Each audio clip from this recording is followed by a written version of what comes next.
wabarakatuh. Selamat pagi dan salam sejahtera untuk kita semua. Marilah kita panjatkan puji dan syukur kehadirat Tuhan Yang Maha Esa. Atas rahmat dan berkatnya kita dapat berjumpa kembali dalam kegiatan webinar Gamal Institute dengan tema tantangan dan peluang dalam peningkatan produktivitas fokus TBM dan TM yang diselenggarakan pada hari ini 16 Juli 2025. Sebelum kita memulai acara, izinkan saya memperkenalkan diri. Saya Alivia Hanin Yulianti dengan senang hati akan memandu jalannya acara webinar pada hari ini. Semoga kegiatan ini berjalan lancar dan memberikan manfaat yang luas untuk kita semua. Kami ucapkan selamat datang kepada yang terhormat Senior Researcher IPOS, Bapak Dimas Haryo Pamungkas, selaku narasumber dalam webinar ini, serta seluruh peserta webinar Gamal Institute yang kami hormati dan banggakan. Bapak dan Ibu yang berbahagia, pada hari ini kita akan membahas topik yang sangat relevan dan penting, yakni seputar tantangan serta peluang dalam peningkatan produktivitas, khususnya yang berfokus pada tanaman belum menghasilkan dan tanaman menghasilkan. Topik ini akan dipaparkan oleh narasumber kita yang luar biasa, yaitu Bapak Dimas Haryo Pamungkas. Mohon izin, sebelum kita memulai acara, saya akan membacakan tata tertib terlebih dahulu. Bagi para peserta dimohon untuk menonaktifkan audio selama moderator dan pemateri berbicara, lalu di akhir sesi pemaparan materi akan diadakan diskusi. Dan dipersilakan bagi Bapak Ibu sekalian untuk bisa memanfaatkan fitur Zoom berupa raise hand, mengaktifkan audio maupun menuliskan pertanyaan di kolom chat Zoom. Baik, untuk selanjutnya yaitu sesi pemaparan materi yang akan disampaikan oleh Bapak Dimas Haryo Pamungkas, kepadanya dipersilakan. Baik, Selamat pagi, terima Bapak. kasih Mbak Alifa. Selamat pagi Mbak Alifa, selamat pagi Bapak Ibu semua. Apa kabar semua? Pagi, alhamdulillah baik. Alhamdulillah baik, Alhamdulillah. Bapak. Iya, iya, iya, iya. Banyak juga pesertanya sampai 30-an. Ya, Alhamdulillah. Semoga eh, materi yang saya sampaikan nanti bisa bermanfaat untuk Bapak-Bapak dan Ibu-Ibu semua. Izin Mbak Anindya biar saya saja yang share screen boleh? Oke, terima kasih. Apakah belum kelihatan ya? Belum. Nah, udah. Apakah udah kelihatan tampilannya? Sudah, Bapak. Udah. Eh, oke. Baik, perkenalkan saya asal dari Medan. Di, udah lahir 43 tahun yang lalu.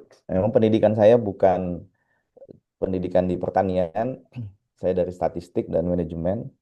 Tetapi kemudian pendidikan pengalaman saya yang cukup lama di PT Sokvin Indonesia itu saya pikir akan menjadi pengalaman yang bermanfaat dan ilmu-ilmu yang saya kaji di iPos juga bisa saya sharing ke bapak-bapak dan ibu-ibu semua terkait dengan topik yang yang akan dibahas, yakni tentang tantangan peningkatan produktivitas dan di TM, di TBM dan TM. Oke, kita mulai dari ini dulu ya, industri sawit. Nah, sekarang industri sawit ini sudah, kalau saya bicara industri sawit itu mulai dari hulu sampai hilir. Nah, jadi dari hulu sampai hilirnya kita coba lihat landscape-nya seperti gambar ini. Dari 16,4 juta hektar lahan kelapa sawit, itu sekarang udah bisa menghasilkan 54,8 juta ton minyak. Minyak sawit itu terdiri dari CPO dan CPKO. Nah, yang itu kemudian diolah di dalam negeri sebagian besar dan sebagian langsung diekspor. Jadi yang diekspor itu sedikit, ini sekitar 3,6 juta ton atau sekitar ya sekitar 3,6. Sisanya diolah di dalam negeri. Tapi yang diolah dalam negeri nanti kemudian akan ada yang diekspor juga dan akan ada yang dikonsumsi dalam negeri. Nah, kenapa pembahasan produktivitas ini penting? Karena produktivitas kan hubungannya langsung ke produksi ya. Produksi adalah produktivitas yang dikali luas lahan. Nah, eh, masalahnya sekarang kebutuhan konsumsi di dalam negeri akan terus meningkat. sesuai dengan peningkatan mandatori biodiesel yang dicanangkan oleh pemerintah. Nah, tantangannya kalau menaikkan produksi yang ada dua kan caranya. Adalah pertama dari penambahan luas lahan, yang kedua dari produktivitas. Karena rumusnya produksi hanya dua, luas lahan dan produktivitas. Masalahnya menambah luas lahan sudah hampir tidak dibolehkan. Perkebunan. Ya, walaupun ada beberapa Perkebunan. perkebunan yang bertambah itu karena dia masih punya land banknya, ada bank tanahnya di sana, sehingga disitulah dia bisa menambah di lahan yang sudah dapat izin. Tetapi itu mungkin nggak berlangsung lama lagi akan ada kebijakan baru untuk kemudian kalau ada lahan dalam waktu sekian tahun itu tidak ditanam, tidak dikelola, maka target negara. Nah, maka dari itu opsi daripada penambahan luas lahan ini bukan opsi yang terbaik saat ini, mengingat luas lahan kita yang sudah 16,4, bahkan kalau hasil pengukuran Badan Informasi Geospasial sekarang di tahun 2023 itu luasnya sudah 17,19 hektar. Jadi udah nambah lagi dari angka 16,4 ini. Nah, artinya itu semakin luas nanti kita akan banyak menghadapi berbagai masalah terkait dengan isu-isu deforestasi, isu lingkungan dan lain sebagainya yang ini tidak menyehatkan bagi industri kita. Nah, maka dari itu opsi yang terbaik adalah yang harus kita tempuh itu adalah peningkatan produktivitas. Untuk apa? Agar produksinya naik, bisa memenuhi kebutuhan biodiesel dan tidak mengurangi kebutuhan pangan. Jadi kalau pangan berkurang, nanti minyak goreng nggak ada, ibu-ibu nanti bakalan ribut, harganya mahal, sulit didapat, segala macam. Jadi kan harus terpenuhi. Nah, maka dari itu kita harus naikin produktivitas agar produksi naik. Nah, bagaimana? Nah, kita harus pahami juga ekosistemnya bahwasanya industri sawit ini masih menarik karena ekosistem bisnisnya masih menjanjikan keberlanjutan. Saya nggak ngerti di sini apakah banyakkan peneliti, banyakkan eh, praktisi perkebunan atau apa namanya petani sawit rakyat. Yang pasti evolusi luas perkebunan kita luar biasa ya dari tahun 67 misalnya sejak berlakunya Undang-Undang Penanaman Modal Asing itu tahun 67 itu eh, sebagian perkebunan yang dinasionalisasi kemudian dikembalikan ke asing, sebagian masih milik PTPN. Nah, yang PTPN itu dia standar ya dari awal sampai akhir perkebunan besar negara luasnya tidak bertambah. Tetapi kalau perkebunan rakyat itu mulai tahun 70 80-an itu udah mulai muncul karena ada proyek PIR Trans, ada PIR dan lain sebagainya. Eh, NES ya, Nucleus Estate Smallholder. Itu juga perkebunan inti rakyat naik. Nah, kemudian perkebunan besar swasta juga naik. Hingga di sini kalau di total sebanyak 16,4. Nah, jadi kenapa ini bisa berevolusi? Karena harga CPO ini masih menarik dari dulu sampai sekarang. Beberapa kali terjadi naik turun harga. Ini saya punya data harga dari tahun 93 internasional. Nah, naik turun tapi kemudian masih menguntungkan. Nah, sehingga kebun dan pabrik itu layak. Kalau kita bicara financial study-nya itu layak. Kemudian sehingga iklim investasinya jadi positif. Maka kemudian orang melakukan perluasan kebun, ada yang meningkatkan produksi, ujungnya adalah produksi meningkat. Nah, masalahnya adalah di tahun 2010 kemarin sampai dengan 2020 ketika terjadi perluasan yang cukup signifikan dari tahun 2009 ke 2020 ya katakan di sini kan cukup signifikan secara luasnya. Maka kemudian akan dikhawatirkan terjadi oversupply. Maka kemudian pemerintah membuat program biodiesel. Jadi dibakar nih CPO-nya dengan jadi bahan bakar. Kalau tidak, maka terjadi penurunan harga. Kenapa? Karena ada oversupply. Jadi kan supply dan demand. Nah, kalau sudah harga turun nanti semua akan berdampak. Jadi bisnis tidak layak, petani yang sudah nanam sawit kemudian harus bongkar tanaman lagi karena nggak menguntungkan lagi dan sebagainya macam. Tapi karena ada program biodiesel yang tadinya oversupply menjadi surplus untuk apa Indonesia baik dari sisi bisa mengurangi impor BBM, solar dan juga eh, apa namanya bisa memperbaiki harga ya, memperbaiki harga CPO sehingga harga TBS baik sehingga petani sawit juga terbantu dengan harga yang menarik tersebut. Sehingga ini menjadi insentif bagi konsumen dan juga produsen biodiesel secara sekaligus.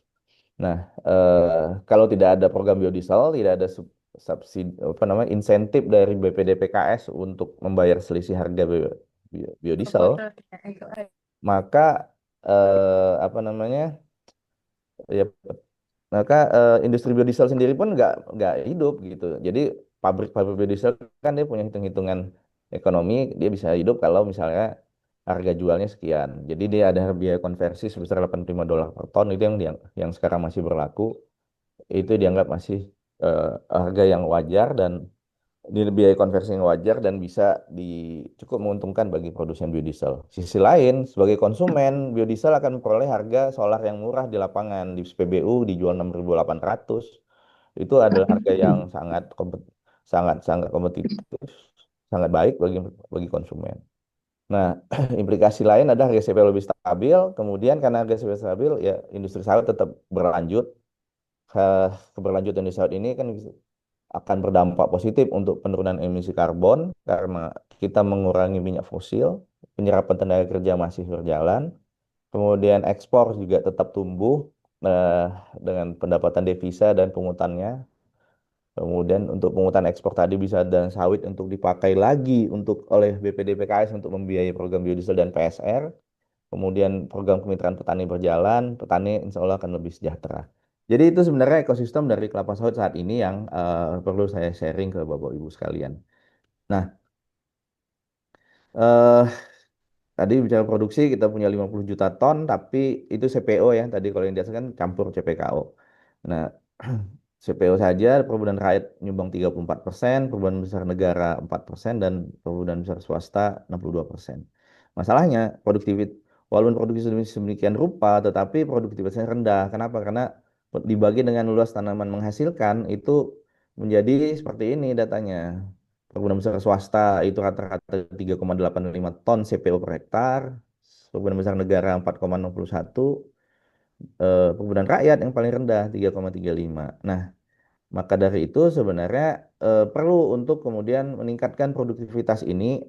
Kenapa? Karena sebenarnya potensi material kita DXP apa atau Tenera itu sebenarnya bisa menyentuh 6 bahkan 7 ton CPO per hektar.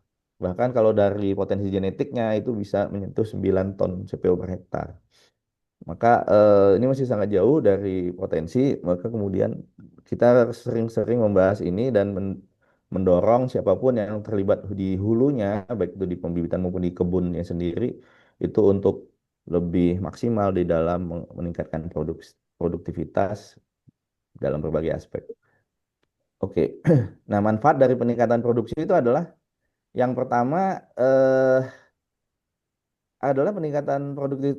Maksud saya salah satu strategi untuk meningkatkan produktivitas itu adalah peremajaan sawit. Nah, ilustrasinya adalah kalau tidak diremajakan, secara umum saat ini kan banyak kan di generasi satunya itu masih menggunakan bibit yang illegitimate ya, artinya palsu, baik itu palsu sertifikat, tidak ada sertifikat, ataupun kualitas bibitnya itu bukan Tenera, bukan Dekalipe, tapi misalnya Dura atau Sipera campurannya terlalu tinggi dia di samping Tenera juga ada.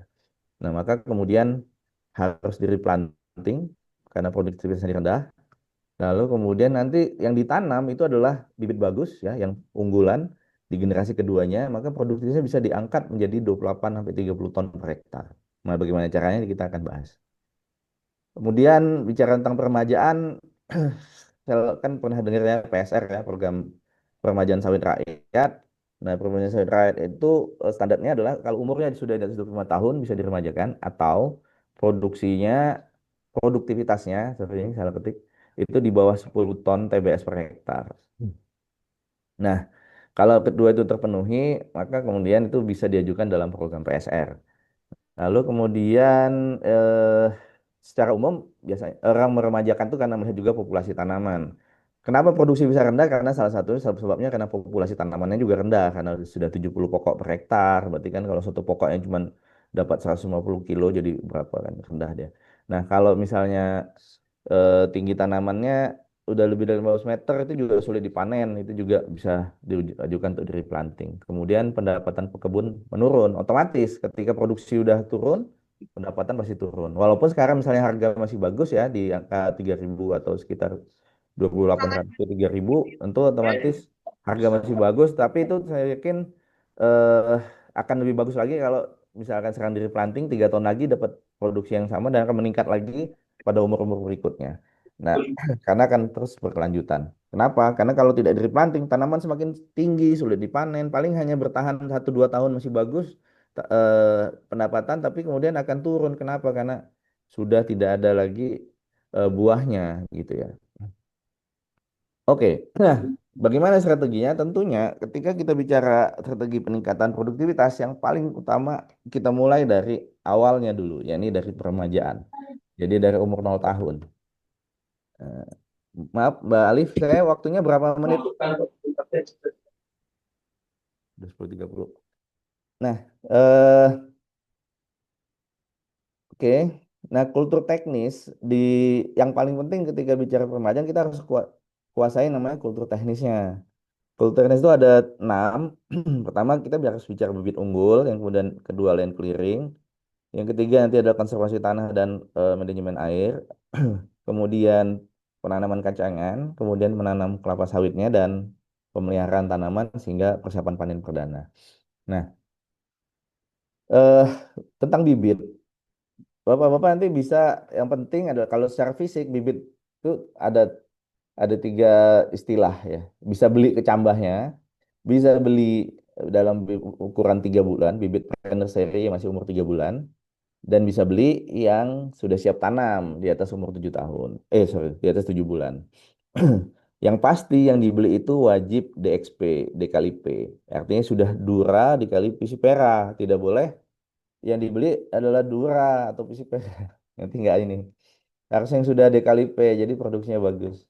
Nah, kemudian kita akan lihat di sini sudah ada lebih dari 68 varietas ya dari 9 produsen benih. Kemarin saya ada dapat rilis baru, tambahannya udah tambah 6, udah di atas 70 sebenarnya. Di atas 70 jenis varietas benih unggul yang DXP, DKLP. Nah, ini kemudian jadi banyak pilihan. Mau yang mana? Ada yang dari PPKS, ada yang dari Sokvindo, ada yang dari Lonsum, ada dari Asian Agri, Topaz ya, ada Mimas, Sampurna dan lain-lain. Ada Bakri juga. Kemudian, nah, eh, yang penting ketika beli ini harus tersertifikasi. Kalau beli kecambah itu berarti sertifikatnya nanti ada 2. Pertama dari produsen benih, yang kedua dari eh, petugas dari BP2TP. BPPTP itu ada semacam surat dari pengawas benih tanaman. Begitu juga sebenarnya sama semua. Nah, yang penting ada label biru. Nah, label biru itu di fisiknya. Ini nggak dikasih label biru, tapi di lapangannya nampaknya ada label biru. Nah, tapi tidak hanya label biru, tapi juga ada suratnya. Nah, dan pada saat pengambilan itu biasanya harus diawasi oleh pengawas PBT ya, pengawas benih tanaman dari PPB BPTP. Nah, kemudian dalam hal varietas, ya ini penting. Jadi, ini ada lebih dari 70 yang harus dipahami saat memilih benih ini. Pertama, kesesuaian dengan agroklimat. Nah, kesesuaian dengan agroklimat. Jadi harus disurvei dulu atau harus diketahui dulu lahan Bapak Ibu itu nanti adalah kelas apa? Kelas 1, kelas 2, kelas 3. S1, sesuai 1, sesuai 2, sesuai 3. Nah, atau tidak, atau di bawah lagi dari sesuai 3, ini bisa juga. Nah, jadi udah disebut tanah marginal, tetapi tetap bisa untuk sawit sekarang. Nah, kemudian dari varietas yang ada itu nanti kita lihat kesesuaiannya mana varietas yang cocok untuk yang agak-agak kering. Jadi curah hujannya kan ketahuan nih di sana berapa. Nah, kita harus cek mana yang tahan kering. Misalnya Lame Sokpindo ataupun misalkan Sinarmas kemarin udah juga rilis kecambah yang tahan kekeringan gitu ya. Kemudian periksa potensi produksinya, rata-rata yieldnya berapa dalam satu siklus. Kemudian ya seperti ini, kata-kata yieldnya berapa dalam satu siklus dari umur 3 tahun sampai umur 25 tahun paling tidak dapat datanya. Kemudian panen perdananya bisa berapa, misalnya di angka berapa di sini, 14, 15, 16 sampai 18 ton per hektar TBS. eh, dan yield per umur ini untuk perhitungan kita sendiri. Kemudian bagaimana material balance-nya? Jadi misalnya kan kalau kita nggak ada foto buah ya. Jadi kalau buah itu kan ada mesokapnya, ada endokapnya. Nah, komposisinya berapa? Nah, itu yang kan menentukan nanti berapa persen OR-nya. Kemudian nanti berapa persen cangkangnya, berapa persen intinya. Ada material yang nanti eh, bisa menghasilkan OR-nya, oil extraction rate-nya tinggi, misalnya katakanlah 26%, terus cangkangnya bisa juga, bukan cangkang, inti sawitnya bisa juga eh, berapa? 5% gitu ya. Berarti udah 31% totalnya kan. Palm, palm rasionya, palm produknya. Nah, itu juga lumayan, berarti kan cangkang yang tipis misalnya. Kemudian potensi seks rasio. Nah, ini seks rasio ada itu ini bunga jantan atau bunga betina ya. Bunga bunga jantan terhadap bunga betina. Jadi, sorry, bunga betina terhadap bunga jantan. Jadi kalau seks rasionya bunga betinanya 80%, artinya ada bunga jantannya 20%. Kalau seks rasionya 90%, bunga jantannya cuma 10%. Nah, ini ada masalah yang terjadi kalau misalkan terlalu rendah seks rasio, apa terlalu tinggi seks rasio. Jadi bisa jadi bunga jantannya tidak cukup. Akibatnya akan terjadi buah kempes. Tapi kalau seksesnya agak rendah sedikit, nah itu fruit setnya optimal. Tetapi ini sudah nggak masalah lagi kalau misalnya Bapak Ibu nanti menggunakan bibit dari bibit supermel ya, atau ya campur dengan beberapa pokok di dalam satu areal yang supermel yang banyak jantannya campur. Itu strategi. Jadi nanti bicara tentang strategi seks rasionya supaya tercukupi bunga jantan. Kenapa butuh bunga jantan? Karena butuh butuh untuk penyerbukan nantinya. Kemudian panjang pelepah, informasi panjang pelepah perlu. Kenapa? Karena kita mau atur jarak tanam. So, atur jarak tanam berarti nanti hubungannya ke populasi. Secara umum dengan jarak apa dengan pelepah yang sekarang rata-rata 7-8 meter itu kita bisa tanam ya kan terkulai. Nah, kita tanam dengan jarak 9 meter. Tapi kalau nanti pelepah pendek ya 6-7 meter dia bisa nanti mungkin jarak tanam bisa dikurangi menjadi 8, sekian gitu ya. Jadi bisa menambah kerapatan tanaman menjadi dari 143 menjadi 160 misalnya atau 150 160. Kemudian ketahanan terhadap hama penyakit. Nah, ini penting. Kenapa? Karena eh, nanti tak ketika kita sudah masuk ke generasi kedua, maka ada potensi penyakit seperti Ganoderma yang akan semakin besar prevalensinya semakin terjadi, semakin banyak. Kenapa? Karena eh, jamur ini akan berkembang biak di jaringan akar yang kalau sebelumnya tidak musnah ketika tidak terpapar matahari misalnya pada saat replanting, maka kemudian dia akan tetap tumbuh berkembang di jaringan akar. Pada satu saat dia akan menjangkiti tanaman yang baru. Maka ini juga harus diantisipasi dengan varietas ya bibit yang sudah memiliki ketahanan terhadap Ganoderma. Sekarang sudah ada 6 atau 7 varietas yang sudah toleran terhadap Ganoderma. Oke, nah eh, kemudian ini tadi hubungannya dengan produktivitas pemilihan varietas tadi. Ini dari data kesesuaian lahannya. Intinya kalau kita pilih varietas itu kita lihat potensinya pada secara genetiknya berapa, pada pada di kelas satunya berapa, ini kondisi kelas satunya produksinya bisa segini. Tapi ini masing-masing varietas akan beda-beda. Ini salah satu aja saya punya. Kemudian di S2-nya bisa 27,5, S3 bisa 25,6. Jadi ini cukup apa cukup tinggi eh ya dengan keterbatasan yang ada di lapangan. Oke, nanti bisa sesi tanya jawab. Nah, kita masuk ke kegiatan replanting. Jadi maka kemudian setelah kita pilih varietas, kita harus bahas tentang bagaimana replanting yang benar. Replanting itu bahasa lainnya kan menanam ulang, menanam kembali. Nah, peremajaan harus dilakukan dengan benar dengan cara land clearing, bukan cara membakar atau underplanting. Jadi nggak boleh lagi membakar, sangat-sangat tidak boleh. Kemudian underplanting itu juga tidak disarankan. Apa itu underplanting? Kita tanam sawit di gawangan yang ada tanaman tuanya, gitu deh. Underplanting. Nah, eh, jadi peremajaan sawit itu adalah serangkaian aktivitas yang dimulai dari perencanaan, land clearing hingga lahan siap kemudian ditanam. Setiap aktivitas membutuhkan pemahaman yang benar terhadap tujuan dilakukannya pekerjaan hingga peremajaan dapat dikatakan sukses demi keberlanjutan sawit di masa depan. Jadi kita akan bicara tentang keberlanjutan kalau peremajaan yang sukses. Jangan sampai ada beberapa perusahaan yang kemudian tidak concern dengan kegiatan peremajaan dan pemeliharaan, akhirnya Dia tidak terjadi keberlanjutan di sana. Tanamannya mati, ada yang kena kena injak gajah, ada yang kena Ganoderma, ada yang kena makan mukuna segala macam. Nah, jadi mulai perencanaannya seperti apa? Membuat peta blok rencana program, mancang titik, mancang rumpukan, panjang kepala. Dan ini teknis ya. Ada berapa nih? 1, 2, 3, 4, 5, 10, 14. Ada 14 tahapan ini kalau kita bicara benar-benar tentang replanting. Dan setiap tahapannya ada penjelasan di sini. Nanti tergantung waktu ini akan jelaskan semua atau tidak. Nah, next. Nah, eh, jadi membuat peta perencanaan program ini penting karena di sini kita punya gambaran eh, tentang lapangannya, tentang bloknya.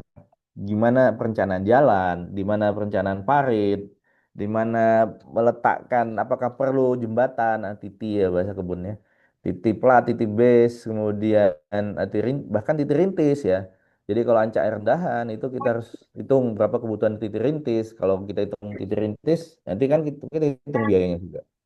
Rencana teras dan jalan. Nah, kalau udah ada jalan yang lama, ketika di replanting mau di jalan yang sama atau ada perubahan jalan, nah itu perlu dipertimbangkan lagi dan lain-lain. Nah, desain jalan contohnya seperti ini, jalan yang salah, misalkan kita lihat elevasinya, kalau terlalu curam, dipaksakan jalannya lurus aja, ini tidak pilihan, harus dibikin jalan selendang seperti ini. Nah, supaya apa? Supaya eh, kemudahan transportasi, jangan sampai ini unit truknya cepat rusak, pengangkutan cepat rusak, buah tidak terangkut. Oke, nah kemudian bikin jadwal peremajaannya kira-kira seperti ini. Kapan dicangkul, kapan chipping, kapan dibuat parit, kapan tanam kacangan, dan selanjutnya. Kemudian eh, membuat pasar. Jadi membuat pasar atau jalan mobil dengan tujuan, pertama menyediakan akses yang baik untuk koleksi produksi, dan yang kedua untuk kontrol pengamanan kebun. Jadi akses yang baik ada namanya jalan utama ya, main road, ada namanya pas jalan koleksi. Nah, jadi ini ada standar lebarnya harus dipenuhi untuk kemudahan dalam ini dalam pengevakuasian buah. Nah, jalan dijadikan batas blok. Nah, perencanaan jalan itu juga untuk menjadi batas blok. Ini kalau untuk bagi bapak yang di perusahaan perkebunan, idealnya batas blok itu adalah jalan atau batas alam seperti sungai gitu ya. Kenapa? Karena kan nanti akan berhubungan ke administrasi data juga, akan berhubungan dengan kemudahan kontrol juga. Kalau batas blok yang nggak jelas, imajiner di lapangan, ya kan, bayangin aja satu blok kayak gini, tiba-tiba di tengahnya ada batas blok gitu. Nggak ada kejelasan apapun, cuma patoknya aja di situ. Kita akan bingung ke dalamnya batasnya di mana gitu.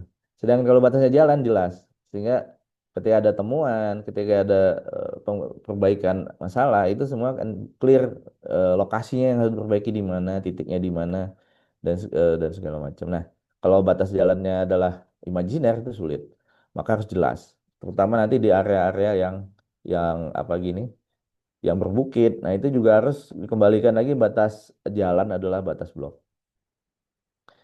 Kemudian line kering menggunakan alat berat, mulai dari apa namanya ripping, cangkul. Beberapa perusahaan sudah mengurangi ripping karena biaya mahal. Tapi di assess dulu tanahnya. Kalau tanahnya emang keras, mau nggak mau harus ripping. Eh, Kalau cangkul wajib supaya Wajib. tanah subur.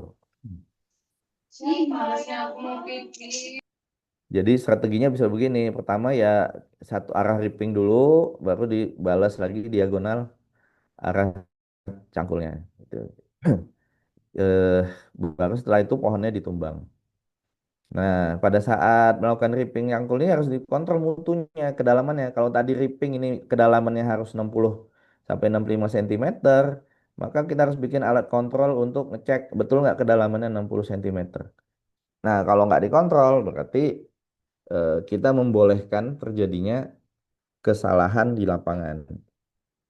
Nah, kemudian di cangkul pun juga ada standar eh, apa namanya nih piring pisaunya ini, displownya itu ada sekitar 23-28 cm. Nah, outputnya harus dapat. Jadi harus dikontrol supaya ini terkait dengan biaya, jangan sampai terlalu rendah outputnya, capainya luasannya sedikit, berarti ini kan nambah waktu kerja dan lain sebagainya, hubungannya ke biaya. Lalu kita tumbang pohonnya. Nah, pada saat tumbang pohon dengan ekskavator, nah ini lakukan tumbang chipping, di chipping dan serak merata seperti ini, sisakan di jalur ekskavatornya. Nanti ini akan jadi jalur rintis ke depan. Nah, lalu kemudian eh, ada juga aktivitas bongkar tunggul. Jadi tidak hanya didorong pohonnya tumbang, tapi bol tisunya harus dibongkar.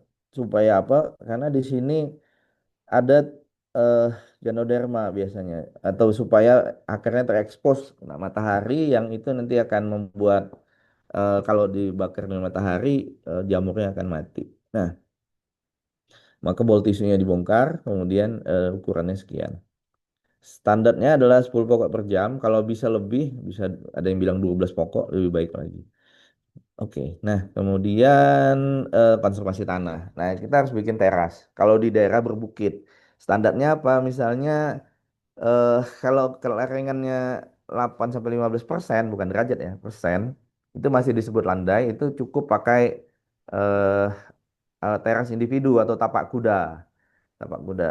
Tapi kalau sudah di atas 15%, ini wajib dipakai teras bersambung. Bikin terasan seperti ini terasnya. Nah, nanti yang membuat terasnya pakai bulldozer, bukan pakai ekskavator. Nah, kenapa? Karena udah pakai bulldozer, dia mudah untuk membuat penampang teras seperti ini. Jadi kemiringannya 10 sampai 15 derajat untuk saya pakai sini derajat ya, lalu di sini persen. Nah, 15 derajat ini supaya air nanti akan berkumpul di sini. Sini tempat titik pohonnya nanti. Nah, pohonnya cuma jarak sekitar 1 sampai 1,2 meter. Nah, eh ka- kalau dibikin miring, nanti ada hujan, ada air mengalir jatuh kemari, maka airnya tidak langsung tercuci ke luar, tapi ngumpul dulu di sini. Nah, kalau dipupuk pun pupuknya juga agak lari jauh-jauh dari teras ini.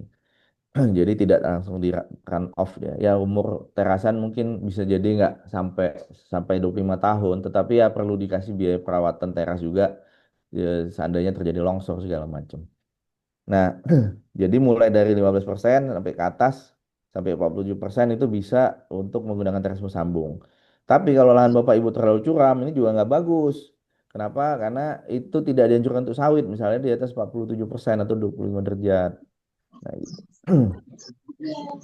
Nah, kemudian ini standarnya, kenapa nggak bagus? Karena dilarang. Kalau kita mengacu ke RSPO, maka itu termasuk apa areal yang forbidden ya, yang dilarang. Di sini disebutkan tidak ada extensive replanting of palm on step terrain. There is no planting of step terrain. Ini stepnya, yang stepping, curam, nah, itu yang tidak boleh. Nah, jadi nanti kalau seandainya kita pakai jarak 9 kali 9 kali 9, jarak segitiga sama sisi penanaman pohonnya, maka kita akan peroleh density 143. Nah, tapi kalau dengan kondisi bergelombang juga bisa tetap diusahakan density 143, tetapi yang diatur adalah jarak antar terasnya atau jarak tanam di dalam terasan. Ini ada beberapa hitungan. Ini karena kita ingin mempertahankan 143 pokok per hektar. Oke, nah eh ini contoh tapak kuda. Nah, kalau di daerah rendahan namanya pungguan, kita bikin pungguan. Tapi kalau sudah rendahannya ini kita bikin guludan. Nah, kita buat guludan. Kemudian kita bicara ini tadi konservasi tanah ya. Eh, jadi bagaimana tanah itu dibentuk agar menyediakan kondisi yang terbaik bagi tanaman sawit untuk tumbuh dan berkembang dan nanti berproduksi. Kalau membuat guludan pun kalau terlalu lembek tanahnya juga nanti ya lembek pasti ya di awal-awal karena masih basah. Tapi harus tetap nanti pada saat menanam sawit ini harus bagus cara tanamnya supaya pohonnya nggak doyong-doyong ya. Benar. Nah, kemudian water management. Water management kita bicara tentang saluran air, paret, kemudian nanti ada cerita tentang pintu air gitu ya. Khusus di daerah gambut nantinya eh nanti wajib bicara tentang water management dari sisi bagaimana menjaga tinggi muka air tanah.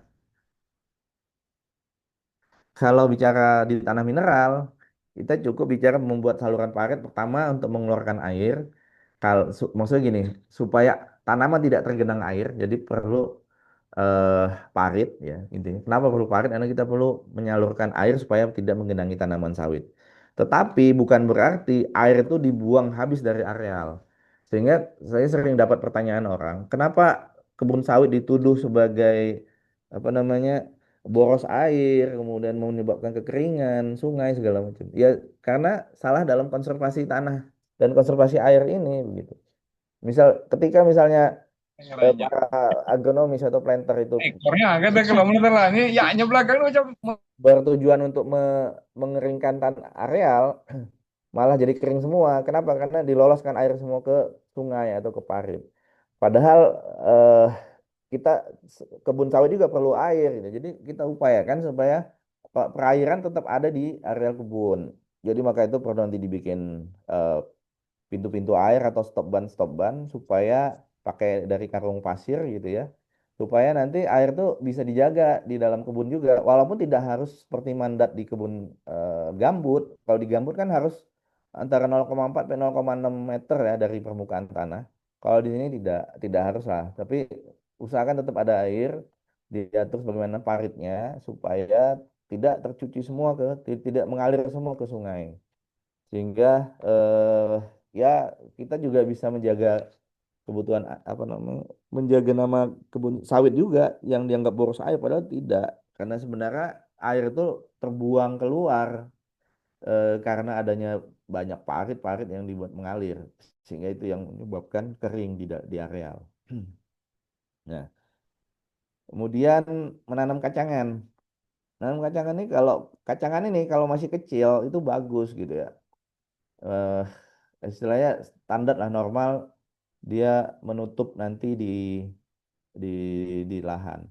Tetapi nanti kalau udah gede, besar, nggak terkendali, ya dia bisa memakan sawitnya sendiri. Cuma saya nggak tampilkan fotonya di sini.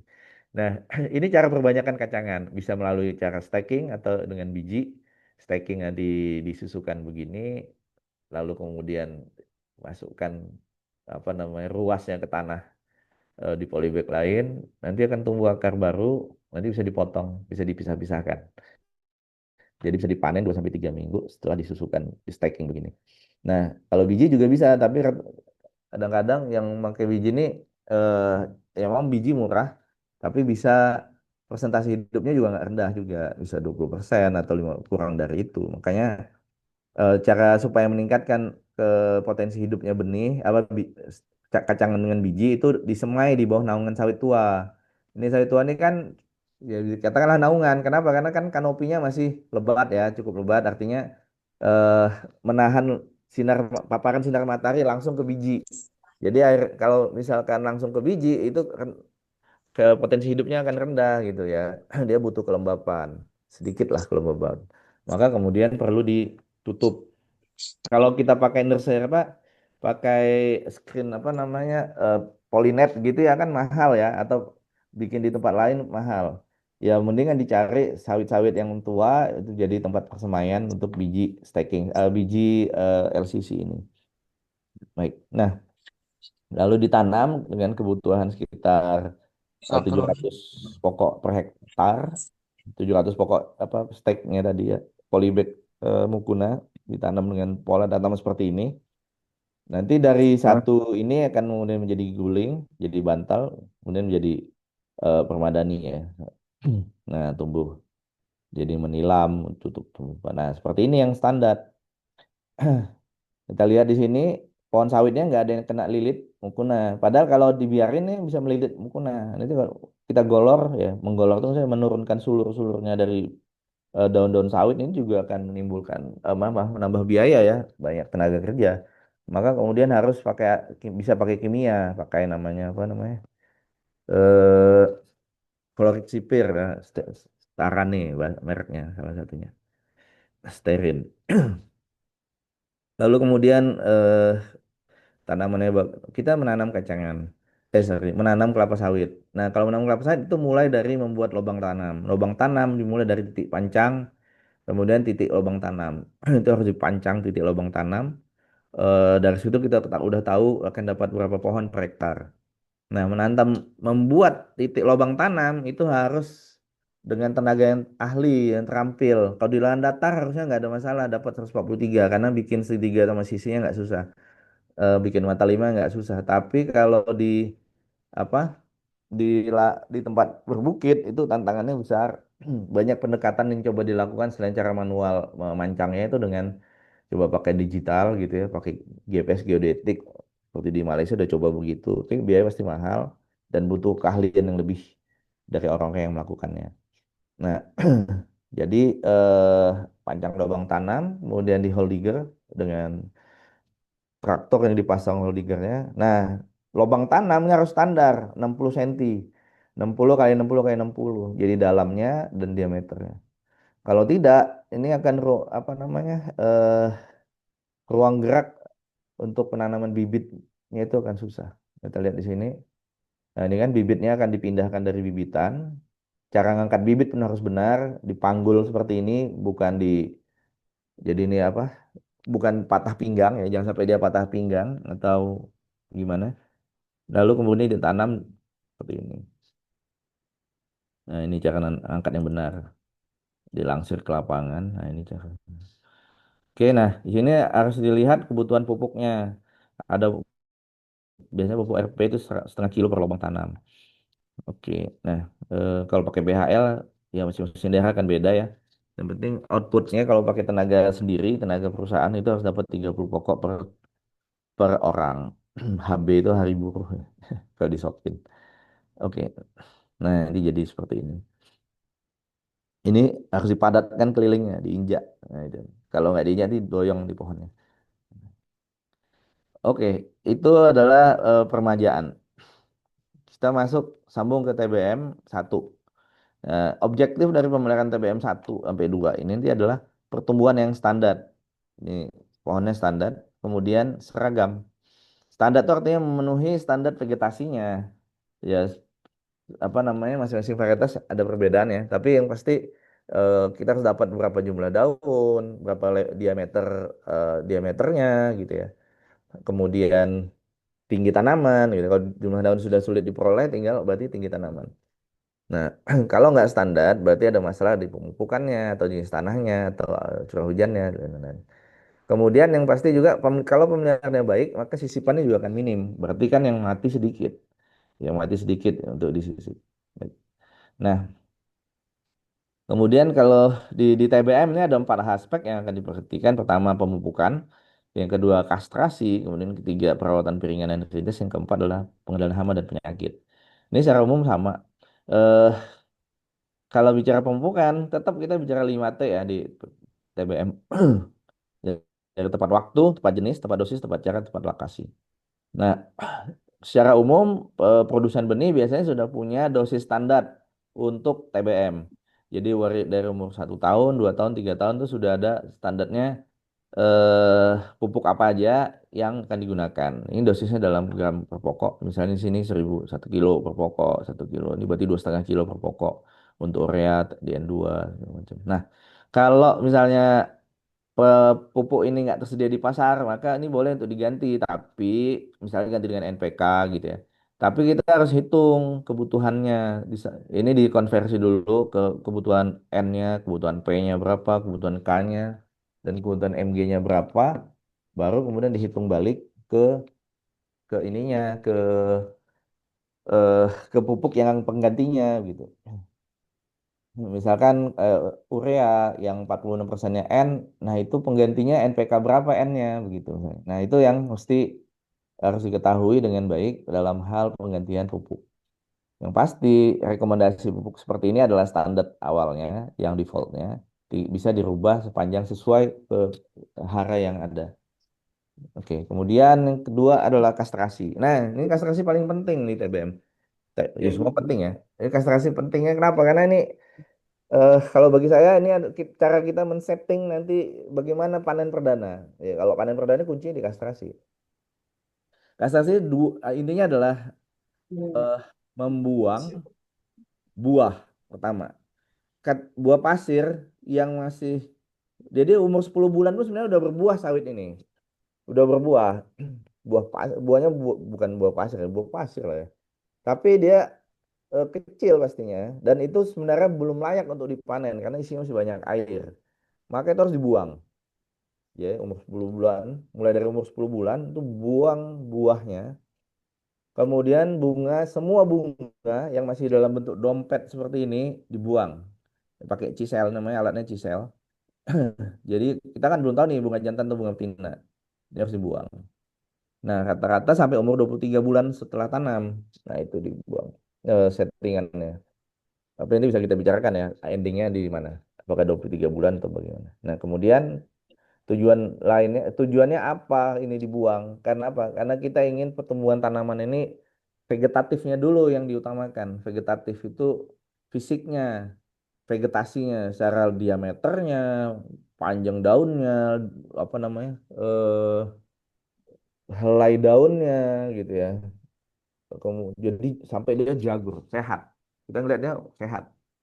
Jadi pohon tuh bikin sehat dulu dengan cara energi hasil fotosintesisnya tidak dialirkan ke generatif, artinya ke bunga dan buah, tetapi energinya dialirkan ke tanamannya sendiri, ke fisiknya. Itu tujuannya. Nah, sehingga dibuanglah semua buah dan bunga di 10 bulan, mulai dari umur 10 bulan. Lalu kemudian eh, kalau itu dibuang kan sekaligus dibersihin ini tajuknya ya sanitasi. Maka ini akan terjadi meminimalisir resiko serangan jamur marasmius. Kalau udah marasmius buah akan menjadi apa buat buah jadi busuk, bau dan segala macam. Nah, ini jadwalnya. Misalnya nih eh kita mulai dari bawah ya, pengadaan kecambah ya. Kecambah datang nih di bulan Mei, katakanlah di tahun ke-1 gitu. Lalu kemudian ditanam, disemai lah. Ini kan 1 bulan nih. Disemai ke polybag kecil, kemudian masuk ke pre-nursery sampai di umur 3 bulan. Nah, di sini ada seleksi 2 kali. Pertama waktu di umur 2 bulan, baru pada saat mau pindah tanam 2 kali. Ini total seleksi di pre-nursery itu setidaknya 12% atau 13% gitu ya. Nah, kenapa harus seleksi? Karena eh, membuang potensi bibit yang jelek. Jadi harus memilih yang baik-baiknya aja. Lalu kemudian masuk polybag besar, dipindahkan, transplanting ke polybag besar. Nah, Kelapa sawit. Jum yang dibilang Kak Yeni itu jum nggak kalian? nursery Oh, 9 bulan. Jadi total 3 tambah 9, 12 bulan. Ini udah siap tanam. Nah, lalu kemudian di sini ditanam di bulan Juni atau Juli di tahun kedua. Nah, tapi ini harus memperhatikan musim basahnya. Musim basah itu hujannya. Kalau nggak ada hujan, kita repot, harus nyiram, mahal. Jadi harus diperhatikan pada kalau bisa musim hujan baru kita mulai keluarkan bibit untuk ditanam. Jadi ini bisa fleksibel main nursery. Bisa nanti musim hujannya masuk pada saat bibitnya masih 8 bulan ya nggak apa-apa, keluarkan aja karena udah bisa. kan sibuk moto-moto ya sudahlah situ. Nah, Iya, kayak gitu deh tuh. nah, pada saat kita menyiapkan bibit ini, kegiatan di lapangan secara paralel bisa dilakukan mulai dari clearing, tukang chipping paret jalan, pembuatan paret jalan dan sebagainya. Itu bisa dilakukan di sini. Nah, sampai nanti pada saat lahan udah siap, bibit juga siap begitu. Jangan nanti salah satu siap, yang lain nggak nunggu tungguan jadinya lama. Kita harus tepat waktu, disiplin di sini. Nah, kemudian eh, di sini menanam, baru kita bicara pengendalian, perawatan dan segala macam. Nah, pengendalian HPT atau perawatan di bibitan juga berjalan secara paralel setiap ada mulai dari penanaman sampai di nursery. Nah, kemudian kita bila di lanjutannya di sini kita bicara kapan target kita panen perdana. Kalau kami kayak dulu di Sokpin itu panen perdana pasti dibuat di bulan Januari di tahun ketiga. Pasti untuk semuanya itu. Oh sorry, di sini disebut tahun kelima. Maksudnya tahun ketiga setelah tanam. Bisa tanam di sini tahun ketiga lah gitu yang tiganya. Nah, jadi di sini ketika mulai nanam nih udah dianggap sebagai umur N0 sampai di Desember. Kemudian N1 dari Januari tahun depannya. Baru dari Januari jadi ini N2-nya. Di sini N3 di Januari. Nah, kita mundur dari sini. Kalau targetnya di sini, kapan kastrasi? Mulainya di sini. Nah, kalau kastrasi kan 10 bulan setelah tanam. 10 bulannya di sini. Tap. Nah, maka kemudian di sini bisa dilihat kapan berhenti kastrasi untuk bunga betina di sini. Kapan berhenti kastrasi untuk bunga jantan itu di sini. Kapan stop kastrasi untuk buah itu di sini. Nah, kadang-kadang buah ya bunga betina, kadang di sini kan dikastrasi bunga betina. Tapi bisa jadi lolos, ada yang lolos masih jadi buah ya tetap dibuang di sini. Kalau bunga jantan di stop di sini. Kenapa? Karena kita ingin menyediakan populasi bunga jantan yang cukup untuk perkembangbiakan Elidibis cameronicus. Jadi serangga penyerbuk kelapa sawit. Nah, di sini ini rahasianya sebenarnya kalau kita mau panen perdana itu sukses. Jadi pengaturan kastrasi ini yang penting. Kenapa? Karena kalau misalkan kastrasi bunga betinanya keterusan sampai di bulan September ya nggak ada yang dipanen di sini misalnya. Jadi kita mundur lagi masa panen perdananya. Tapi kalau di sini ini pas 6 bulan. Sebenarnya buah itu bisa dipanen kalau masih TBM seperti ini. Itu umur 5 bulan pun udah matang dia. Bahkan ada yang 5 pas ya atau 5 kurang pun juga udah ada tergantung ukuran buah. Jadi di waktu 6 bulan ini cukuplah untuk dari mulai penyerbukan sampai kemudian buah dipanen di Januari. Nanti kalau ini bagus ngaturnya, di sini sekali panen itu bisa 4 tandan per pokok atau bahkan 5 tandan per pokok. Nah itu. Kemudian seperti ini ya, saya juga tambahkan di sini ada pengendalian gulma. Nah, sarana prasarana juga harus penting diperhatikan di sini.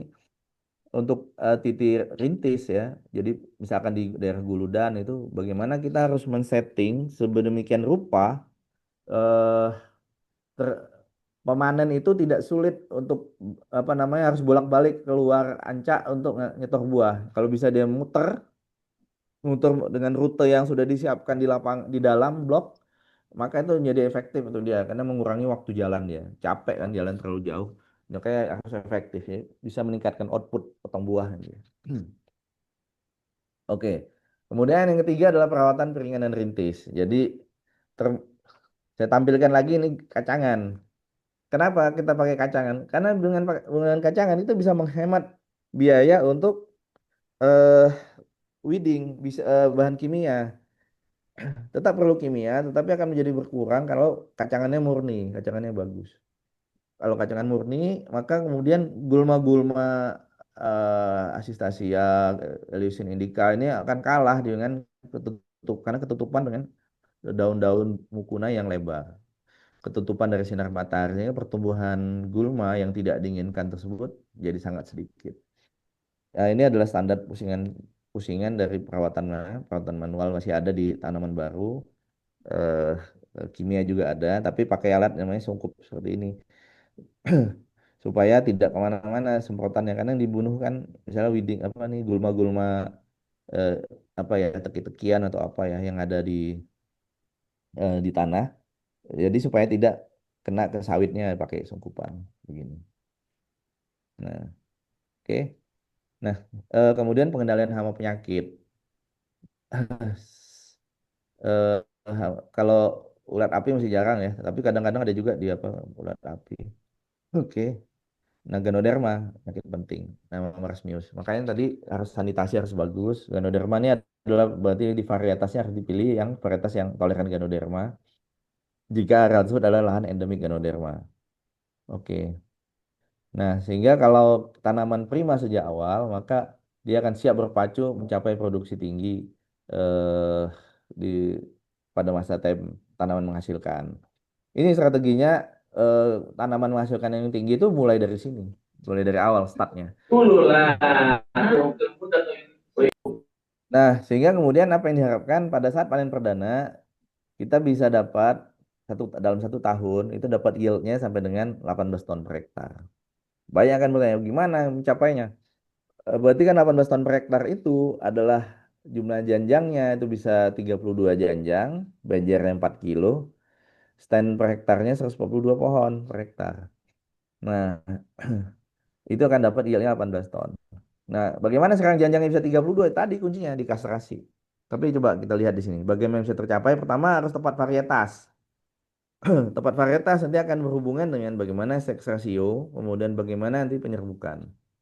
juga dengan jumlah tandan. Harus satu pan lagi nih, jumlah tandan dan berat tandan varietas kurang. Kemudian kastrasi. Kastrasi akan berpengaruh ke penyerbukan dan jumlah tandan dan beratnya karena berkaitan dengan penyerbukan. Kemudian tepat pemupukan. Nah, itu perkembangan bunga, perkembangan buah, jumlah tandan itu bergantung dari pemupukan. Kemudian eh, tepat perawatan. Kalau tepat perawatannya, maka nanti penyerbukannya bagus. Kenapa? Karena sanitasi di tajuknya sehat, ya kan?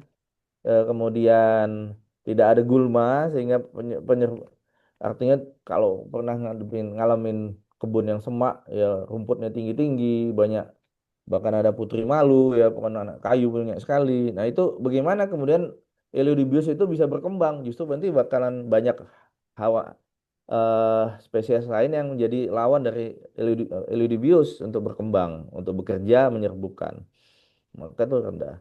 Maka perawatan harus dijaga, weedingnya harus dijaga. Kemudian perkembangan buah. Kalau perawatan nggak bagus, nanti perkembangan buah terganggu. Kenapa? Ada persaingan hara dengan gulma. Kemudian otomatis perawatan tidak bagus, ya akan berpengaruh juga ke produksi ya, jumlah dan berat tandan. Kemudian harus ada juga sarana dan prasarana yang lengkap, yang baik ya, jalan bagus, titik jembatan tersedia, kemudian titik rintis ada gitu ya. Nah ini supaya nanti pengangkutan buahnya mudah dan terakhir adalah yang penting adalah tersedia tenaga panen. Kalau nggak ada orang yang manen sama aja juga bohong. Produksi yang bagus banyak di pohon nggak ada yang manen. Oke. Kemudian kita bicara pemupukan lagi 5T lagi harus ada di TM tanam menghasilkan. Maka nanti kalau kita bicara kebijakan apa yang mendukung untuk ini untuk tercapainya produktivitas adalah salah satunya adalah kebijakan tentang pemupukan bahwasanya misalnya pupuk subsidi harus tersedia, distribusinya harus benar, tidak ada permainan apa namanya pupuk palsu segala macam ya seperti ini ya. Eh, tepat jenis ya awas pupuk palsu. Jadi pupuk harus diuji ke laboratorium. Kemudian tepat jenis pupuk sesuai dengan jenis tanah. Mineral dan gambut ada perbedaan itu harus diperhatikan. Kemudian tepat jenisnya juga bicara tentang jenis pupuk sesuai dengan kebutuhan hara. Maka tadi ya salah satu tujuannya dilakukan analisa daun dan analisa tanah. Analisa daun itu harus setiap tahun, tapi kalau analisa tanah itu bisa 6 bulan sekali, 6 tahun sekali. Jadi ini untuk memonitor kebutuhan hara yang perlu dipenuhi dari pemupukan. Monitornya dari daun akan kelihatan bagaimana NP balance-nya misalnya. Ini contoh aja. Jadi harus harus ada garis normalnya terus bagaimana situasinya. Ini yang pink ataupun segitiga atau yang bawah ini adalah garis standarnya. Kalau di atas yang pink berarti eksesif. Misalnya ini ada di blok 103, 106, 96 ini. Nah, ini misalnya di atas yang eksesif. Berarti eksesif udah berlebih dia. Maka pupuknya jangan terlalu banyak. Misalnya bisa dikurangi dosisnya dari dosis tahun lalu. Tetapi kalau misalkan dia di bawah posisi NP-nya, maka dia harus di up. Nah, maka dosisnya sudah ditambah. Seperti itu. Jadi untuk tepat dosis ya ini cerita nyambung yang tadi, makanya bicara tentang rekomendasi pemupukan.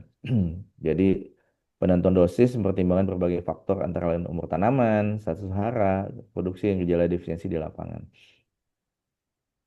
Kemudian tepat tempat pemupukannya wajib tepat tempat. Jadi kita lihat nih kalau ini sawit di sini apa namanya akar serabutnya ya ini serabutnya jadi akar akar apa namanya lateralnya nggak digambarkan di sini. Sebenarnya akar sawit itu ada yang begini nih.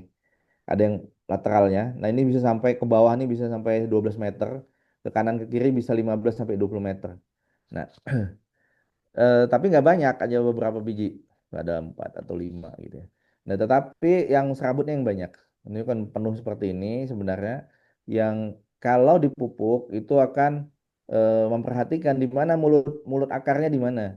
Nah, mulut akar itu akan berkaitan dengan panjang daun, panjang pelepahnya. Nah, panjang pelepahnya ini sudah sampai misalnya sampai di sini, maka di sinilah dipupuknya gitu.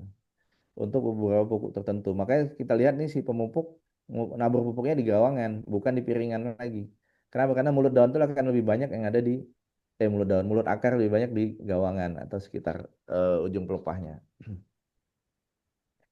Tepat cara juga bicara tentang alatnya. Sekarang sudah ada bantuan mekanis, ini kan sangat baik ya penggunaan pupuk mekanis seperti spreader ataupun sekarang udah ada drone juga. eh itu bisa untuk menghemat pemakaian tenaga kerja. Jadi mungkin di daerah Bapak Ibu banyak tenaga kerja, tapi misalnya di Papua, Sulawesi atau di beberapa area Kalimantan itu kan sulit tenaga kerja. Maka penggunaan mekanis menjadi pilihan eh, di saat sulit mendapatkan tenaga kerja. Tetapi perlu diperhatikan pertama efektivitasnya dalam pengaturan rutenya. Karena ini kan mesin beroda ya. Kalau mesin beroda maka ancaknya eh, nggak akan banyak menghabiskan BBM kalau dia bolak-balik di jalan yang sama. Idealnya dia akan satu rute, dia akan muter gini seperti apa namanya? Obat nyamuk ya, seperti obat nyamuk. Muter terus jadi nggak berhenti, nggak mati nggak mati langkah begitu. Kemudian kalibrasinya harus dikalibrasi. Kalau dengan manual kan mudah kalibrasi satu apa ini eh satu kali apa namanya kan dikali ini kalau pupuk kan manual kan juga dikalibrasi kan gayung apa namanya alat mangkoknya ya mangkok atau apa bahasanya mangkok untuk nabur pupuknya. Nah itu misalkan dia nggak bawa untilan isinya beratnya cuma 15 kilo, 15 kilo bisa untuk berapa pokok, nah itu dikalibrasi dengan alat mangkok yang berbeda-beda, urea beda, KCl beda, dolomit beda kan gitu. Nah itu harus diperhatikan mangkok-mangkoknya harus beda sesuai dengan kebutuhan dosis pupuk. Nah sama dengan spreader juga begitu harus dikalibrasi dosis per pokoknya jangan sampai nanti ke eksesif atau bahkan kurang terlalu rendah. Kemudian ketepatan sasaran area, Mohon apakah maaf, tadi Bapak, mohon ya izin waktu ya untuk waktunya 5 menit lagi ya, Bapak. Terima kasih. siap, tadi nanya saya. Kemudian panen. Nah, ultimate-nya hasil dari semua upaya tadi agronomis ya itu adalah baik agronomis itu adalah dipanen. Udah capek-capek dirawat semuanya, tapi kemudian nggak dipanen ya. Dari mana kita mendapatkan pendapatan untuk menutupi investasi kebun dan biaya kerja yang dikeluarkan. Maka panen itu menjadi penting untuk mendapatkan pendapatan. Jadi apa itu panen? Panen adalah cara untuk mengeksploitasi produksi dari pohon hingga ke pabrik. Itu ya. Kita bicara panen itu jangan cuma menurunkan buah dari pohon, tetapi juga bagaimana buah yang diturunkan dari pohon bisa dibawa ke TPH, dari TPH dibawa ke apa diangkut ke pabrik, apakah ke tuangan apa loading ke rem pengepul dulu atau langsung ke pabrik gitu ya. Masing-masing banyak cara. Dan itu kemudian diolah di pabrik sehingga menghasilkan minyak segala macam. Nah, kegagalan panen akan terlihat dari jumlah produksi yang rendah, padahal potensi buah tinggi. Jadi di pohon itu masih ada buah sebenarnya, masih ada potensi buah yang bisa dipanen, tapi nggak dipanen, ditinggal sama pemanen. Nah, itu juga nggak bagus. Kemudian mutu buahnya nggak standar. Ada yang motong buah mentah, buah busuk, ya. Kenapa jadi buah busuk? Karena sebelumnya ditinggal. Maka harus ada sistem yang diterapkan. Maka kemudian kita bicara panen, akan bicara tentang tenaga panen, kita bicara tentang disiplin panen, tentang sarana panen, perlengkapan panen, manajemen panen, pengawasannya, pencatatan hasil, dan nanti pengiriman buah. Nah ini topik yang khusus sendiri. Yang penting adalah tadi eh, harus paham itunya. Nah, jika semua upaya telah dilakukan, baik secara agronomis di N0, TBM, dan TM, serta manajemen yang baik, maka seharusnya pencapaian produksi akan dapat menyamai potensi genetik, bahkan bisa melebihi. Ini ada potensi genetik materialnya. eh, Kita bisa bicara mulai dari panen perdana 18 ton per hektar TBS, kemudian bisa naik ke 25, 28 dan seterusnya. Ini bukan suatu hal yang mimpi, ini bisa terjadi. Nah, panen puncaknya nanti ada di umur 6 sampai 22, tapi dan usia produktifnya bisa lebih dari 25 tahun karena di umur 25 tahun masih dapat 31 ton. Berarti bisa lebih lagi ya, gitu.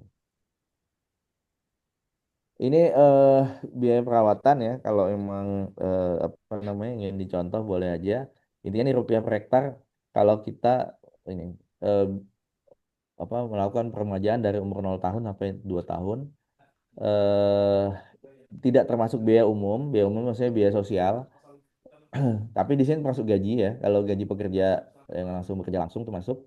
Tetapi biaya umum tuh apa namanya biaya sosial lah. Misal bantuan ada bantuan 17 Agustusan atau apa gitu nggak masuk. Kemudian include sarana dan prasarana ya. Sarana dan prasarana seperti jalan jembatan nih masuk sarana dan prasarana paket ya.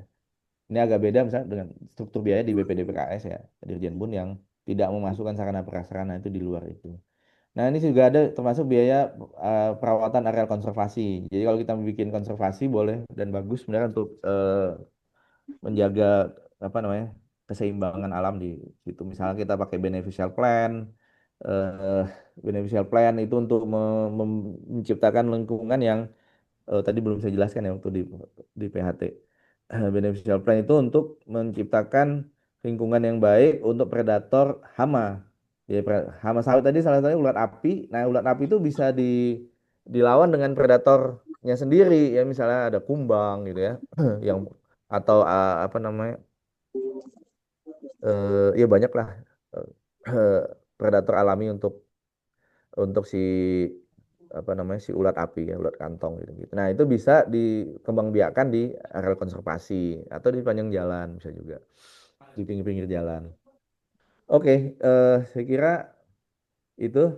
Jadi Apa tadi ya di situ di grup itu produksi yang berdasarkan hasil terbaik apa? itu adalah sepatu planter yang berjalan menyusuri kebunnya. Mau teknologi, budidaya, anggaran belum tentu memberikan hasil yang terbaik kecuali jika disertai kontrol dan pengamatan yang intensif untuk memberikan solusi yang benar. Baik, demikian. Terima kasih. Assalamualaikum warahmatullahi wabarakatuh. Alhamdulillah, karena pemaparan materi telah disampaikan dengan sangat baik dan luar biasa oleh Bapak Dimas, maka dari itu kita akan melanjutkan ke sesi diskusi dan tanya jawab. Bagi Bapak dan Ibu sekalian, jika ada yang ingin bertanya, dipersilakan untuk raise hand, mengaktifkan audio, ataupun menuliskan pertanyaan di kolom chat Zoom.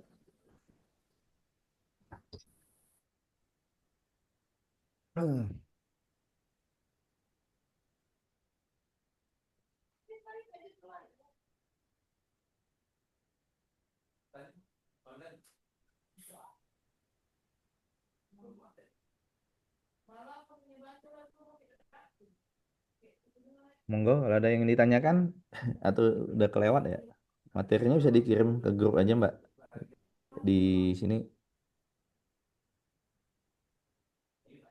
Baik, Bapak. Ya, yang PDF-nya biar gampang dibaca. Oh, ada dari Dinas Perkebunan juga ya, Ibu-ibu ya, atau Bapak?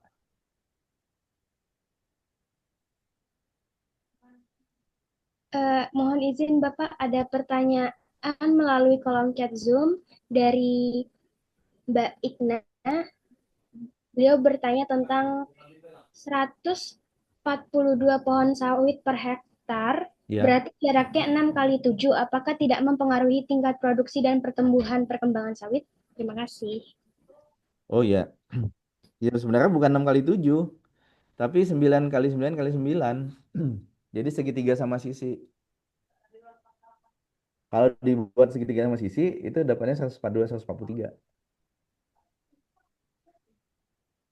Bisa dihitung. Mana ya?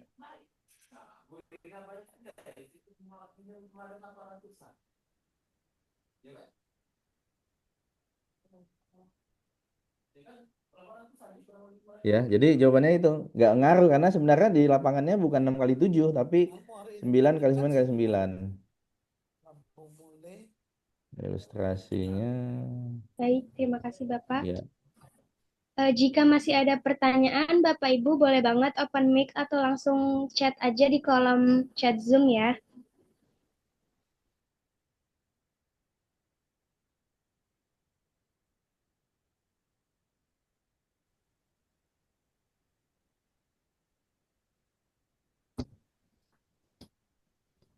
Mohon izin Bapak, ada titipan pertanyaan dari peserta. Yap. Pertanyaannya yaitu banyak petani masih menghadapi tantangan klasik seperti keterbatasan akses pupuk, minimnya pendampingan teknis, dan kondisi cuaca yang sulit diprediksi. Nah, saat fase TBM tuh yang seharusnya jadi fondasi produktivitas jangka panjang, justru sering dilewati dengan asal-asalan karena keterbatasan biaya dan informasi. Kira-kira nih Pak, bagaimana pendekatan yang realistis dan bisa dijalankan oleh petani kecil agar fase TBM dan TM itu bisa tetap optimal meskipun dengan sumber daya yang terbatas? Dan apakah ada dukungan nyata dari kebijakan ataupun teknologi sederhana yang benar-benar sudah terasa manfaatnya di lapangan? Terima kasih Bapak. Hmm. Ya, memang saat ini kan tidak ada lagi ya pupuk subsidi. Emang ya banyak masalah terkait dengan pupuk ini. Ya, tentu permasalahan ini perlu kita diskusikan di tingkat pengambil kebijakan. Nanti saya keep dulu ya pertanyaannya. Kalau bicara tentang solusi, tentunya kalau bicara pupuk ini ya, apalagi untuk petani, ya memang idealnya pertama pupuk terus tersedia dengan harga yang terjangkau. Kemudian kemudian pupuknya juga benar, tidak palsu gitu ya. Kemudian bagaimana harga yang terjangkau, mungkin perlu ada subsidi atau segala macam yang berkaitan dengan itu akan kita komunikasikan dengan Kementerian Pertanian dalam hal ini ke Dirjen Bun. Kita akan coba bicarakan itu. Baik, itu Mbak. Baik, terima kasih Bapak. Ya, karena memang itu penting dan ada pintu masuknya adalah ketika Kementerian Pertanian Menteri Pertanian itu mencanangkan produktivitas CPO itu 7 ton per hektar. Nah, maka itu mau nggak mau kita akan bicara pupuk yang wajib tersedia di waktu yang tepat dengan harga yang terjangkau oleh petani. Nah, tadi meningkatkan produktivitas petani eh, salah satu kuncinya adalah selain replanting itulah pemupukan gitu. Nanti boleh dikasih nomor saya nanti kalau siapa yang bertanya tadi mau nanya langsung atau mau menyampaikan informasi-informasi untuk melengkapi laporan kami nanti. Boleh. Baik Bapak, terima kasih. Lalu selanjutnya ada pertanyaan dari Mbak Anin. Izin bertanya, apa ada indikator paling krusial yang harus dimonitor untuk menjamin keberhasilan transisi dari TBM ke TM?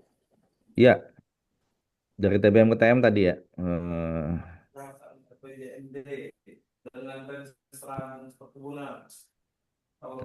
Tar. Nah, ini.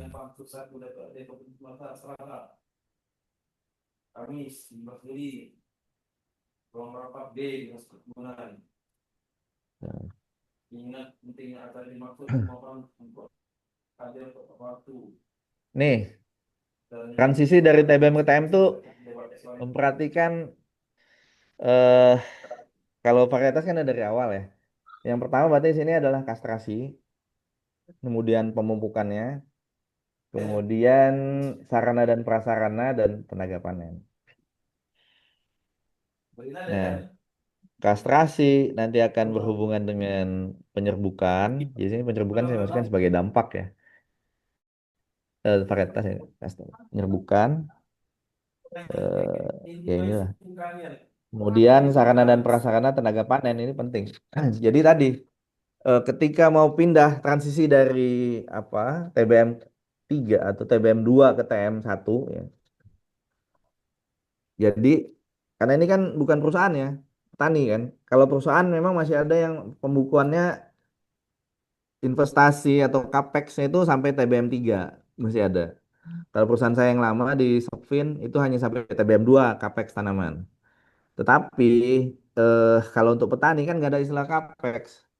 Walaupun PSR itu sampai P3 ya, P3 yang umur 3 tahun, tetapi ya sebagian pasti dananya udah habis duluan karena udah pakai dana bank gitu. Nah, kalau bisa dibuat seefektif mungkin atau seefisien mungkin sehingga pada saat umur 2 tahun tuh apa namanya?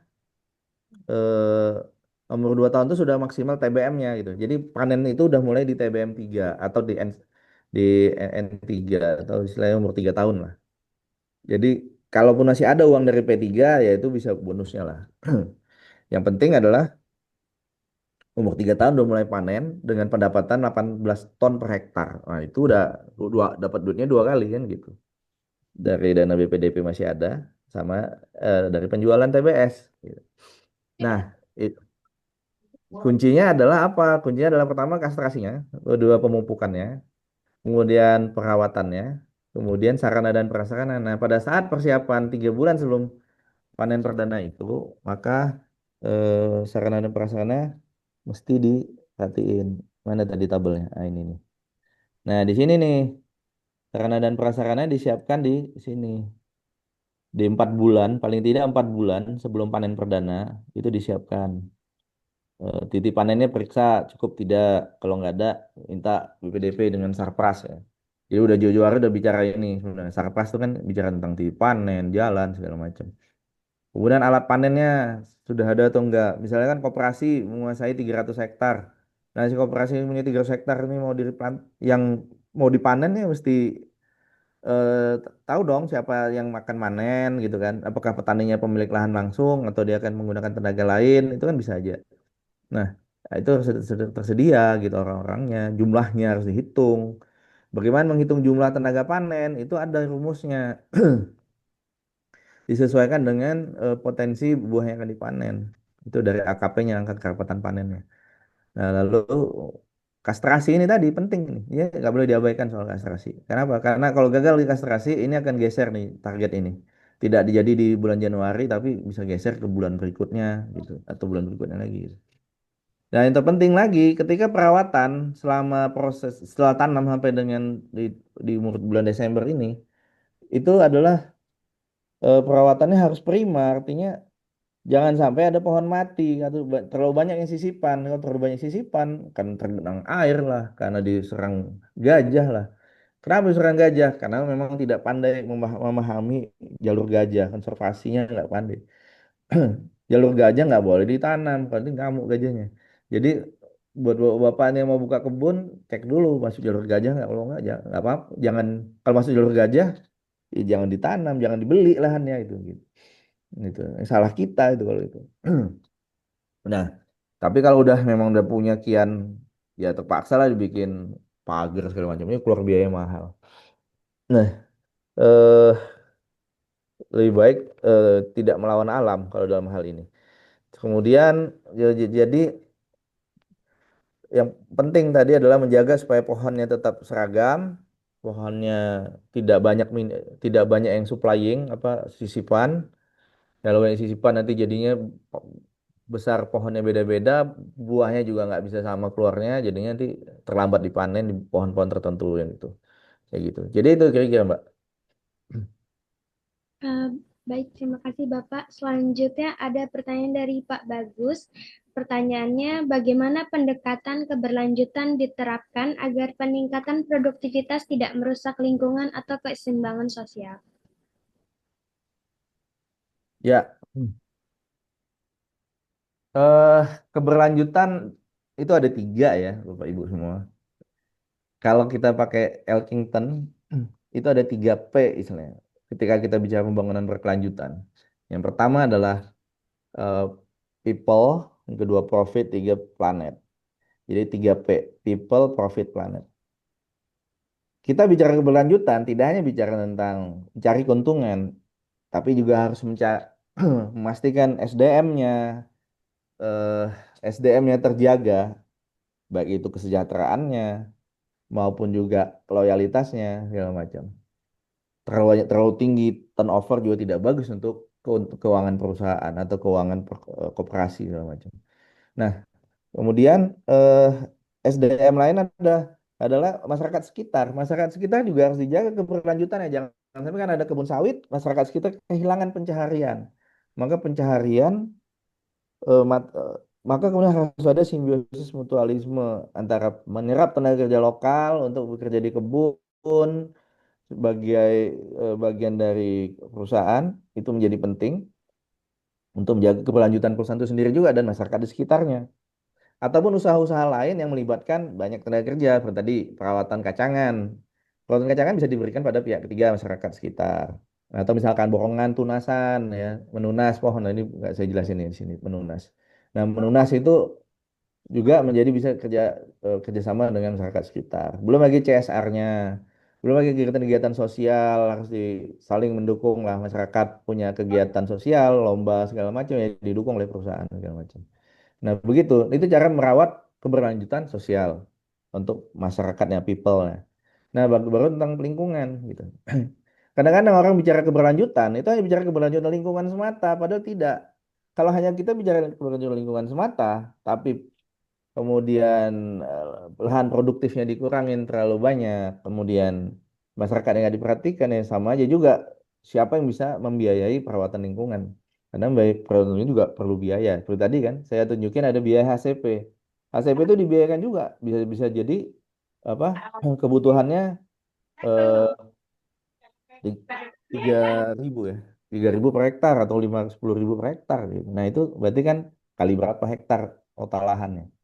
Nah itu. Nah terus apa aja sih aspek lingkungan yang harus diperhatikan? Tentunya kita mengacu kepada regulasi yang sudah ada.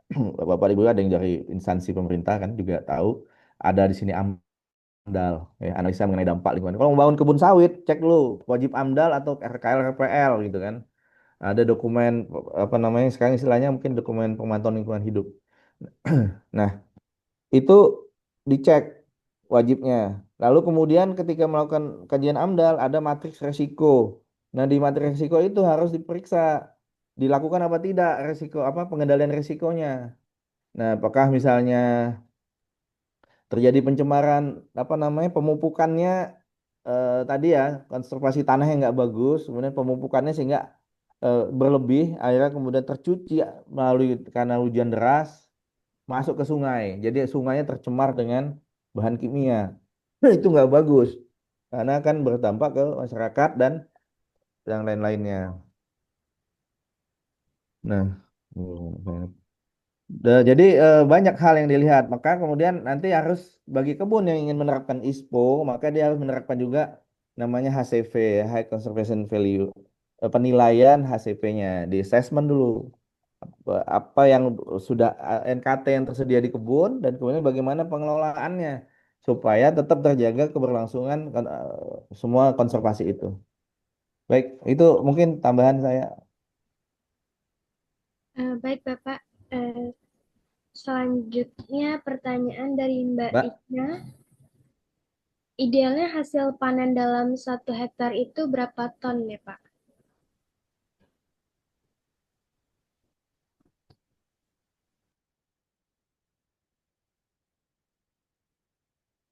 pertanyaan boleh diulang? Baik, idealnya hasil panen dalam 1 hektar itu berapa ton? Iya, idealnya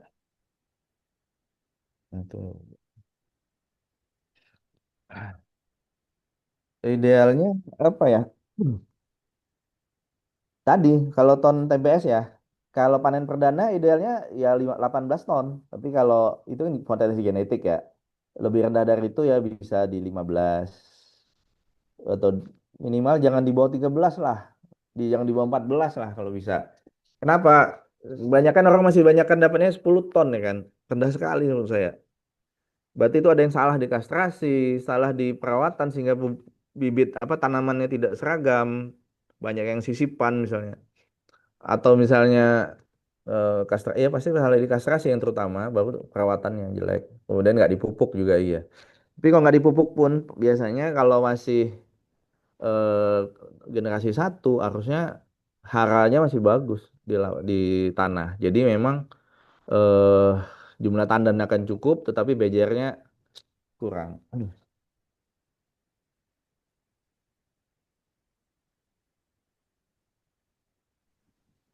Baik, Bapak.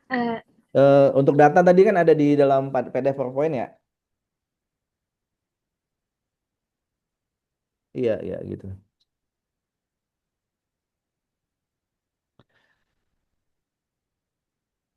Ada lagi? Enak saya Ada, nelpon. Bapak. Dari Pak Bagus, apa Iya. ada peran pelatihan dan capacity building dalam mendukung produktivitas jangka panjang di sektor kelapa sawit, Pak? Iya ada. Tapi mungkin apa ya? Nggak tahu kalau untuk bisa menjangkau semua ya. Yang pasti dari Kementerian Pertanian, Dirjen Bun dan BPDP itu punya program pelatihan pengembangan SDM. Baik itu dari sisi agronomisnya, kemudian manajemennya sampai ke apa namanya? Ke pemetaan, ke ISPO-nya juga gitu.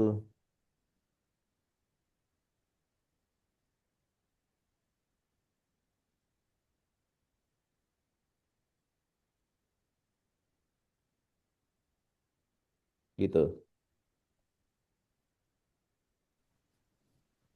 Baik, jika sudah tidak ada yang bertanya, kita akan closing ya, Pak. Iya, iya, iya. Hmm, Alhamdulillah sesi diskusi kita telah selesai. Sebelumnya kami ucapkan terima kasih kepada para peserta webinar yang telah berpartisipasi dalam sesi diskusi dan juga terima kasih kepada Bapak Dimas atas jawaban yang sangat insightful. Sebelum kita tutup, kami persilakan kepada Eh, Bapak Dimas masih untuk masih ada nih pertanyaan nih. masih ya. Seks rasio nih dari Pak Julian ini. Yang mana, Pak? Dari Pak Julian itu ada pertanyaan. Mohon maaf, Bapak, di saya chatnya nggak masuk. Ada itu di dalam apa?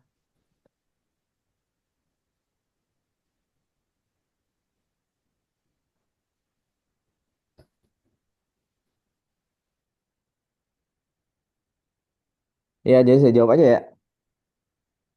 Baik, Bapak. Eh, Bagaimana cara yang mudah untuk mengetahui seks rasio seperti yang Bapak jelaskan tadi, misalnya seks rasio 90% itu bagaimana cara melihatnya di lapangan? Ya intinya aduh, banyak kali dulu ya. Intinya kalau di lapangan itu kan kita udah punya data eh, standar produksi, standar jumlah pelepah per tahun. Satu pelepah itu adalah satu bunga.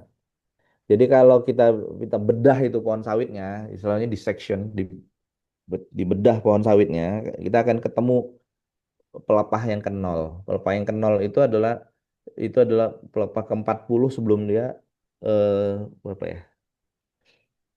Sebelum dipanen ya. Sebelum dia mati. Jadi 40 pelepah lah itu ya kita hitungkan. Misalnya dalam setahun itu 40 pelepah, maka jumlah buah yang dipanen misalnya adalah 30, berarti 30 per 40 gitu. Itu berarti persentase buah terhadap pelepah.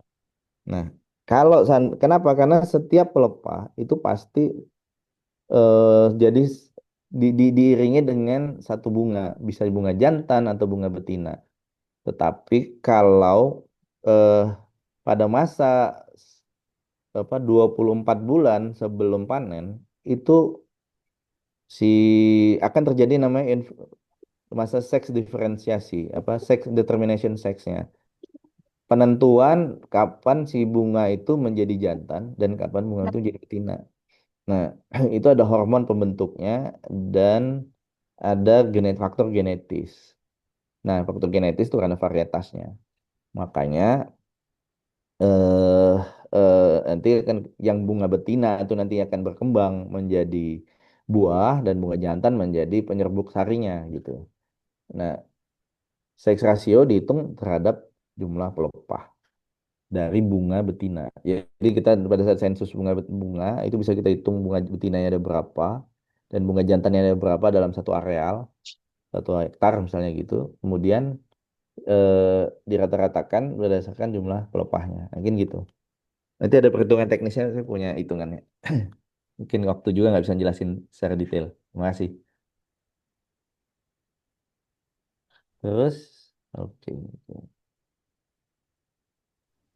Baik, ada Maaf, pertanyaan lagi ya. ada pertanyaan lagi, Bapak. Apakah dalam perkebunan bisa dapat dilaksanakan hilirisasi oleh petani sehingga meningkatkan pendapatan?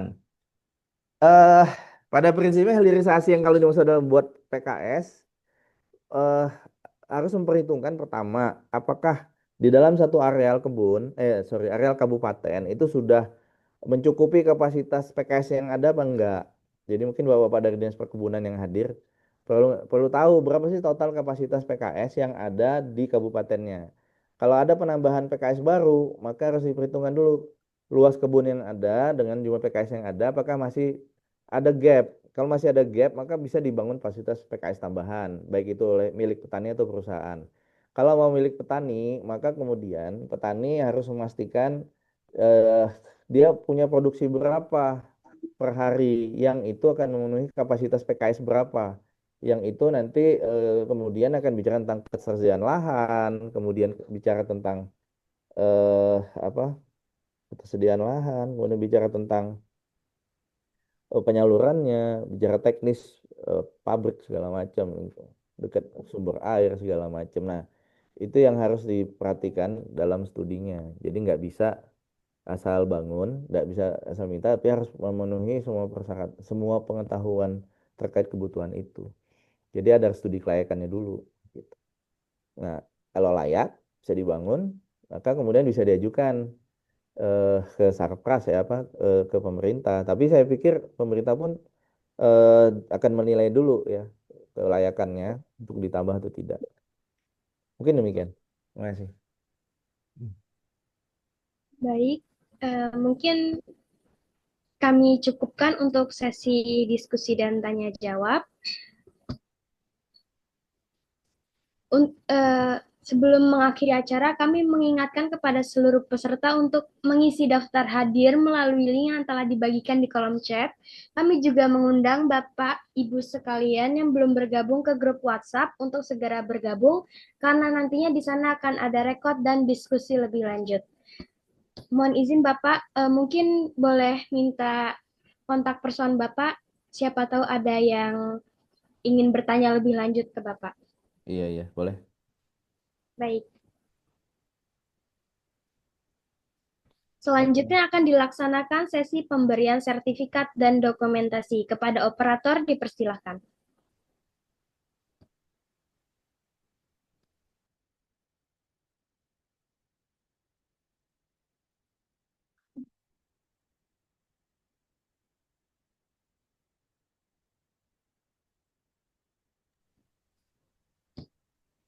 Bapak, ini sebagai bentuk ucapan terima kasih kami karena Bapak telah bersedia menjadi narasumber pada webinar Gamal Institute dengan tema tantangan dan peluang dalam peningkatan produktivitas fokus TBM dan TM yang telah diselenggarakan pada tanggal 16 Juli 2025.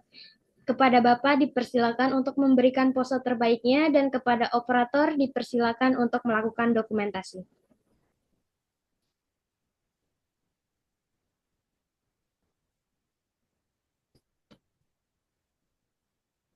Satu, dua, tiga.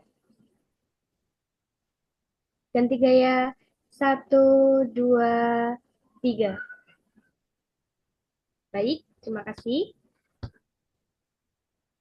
Selanjutnya, sesi dokumentasi bersama. Kami mengundang seluruh peserta webinar yang tidak berhalangan untuk mengaktifkan kameranya, karena kita akan melaksanakan foto bersama dan jangan lupa untuk menampilkan pose terbaiknya Bapak Ibu sekalian.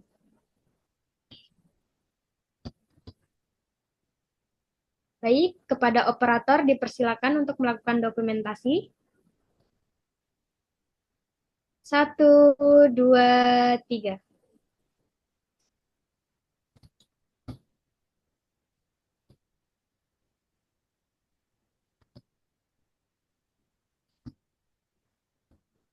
Ganti gaya, satu, dua, tiga.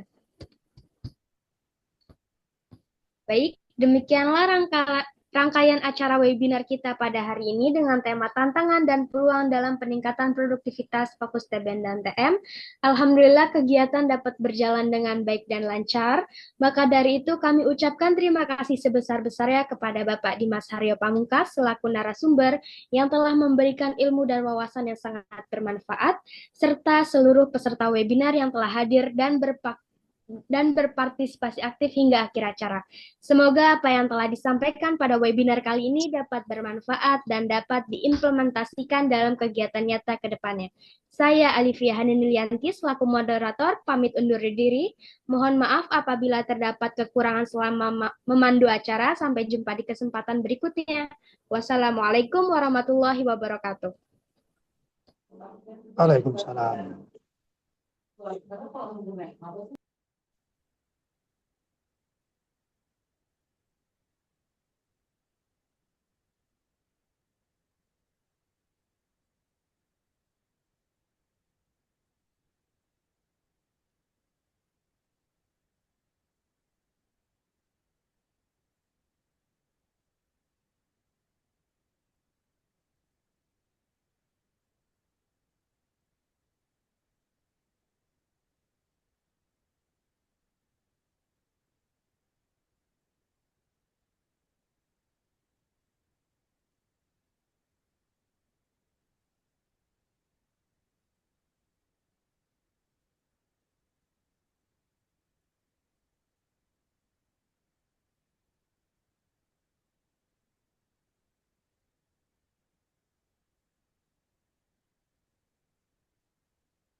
Tanah airku Indonesia,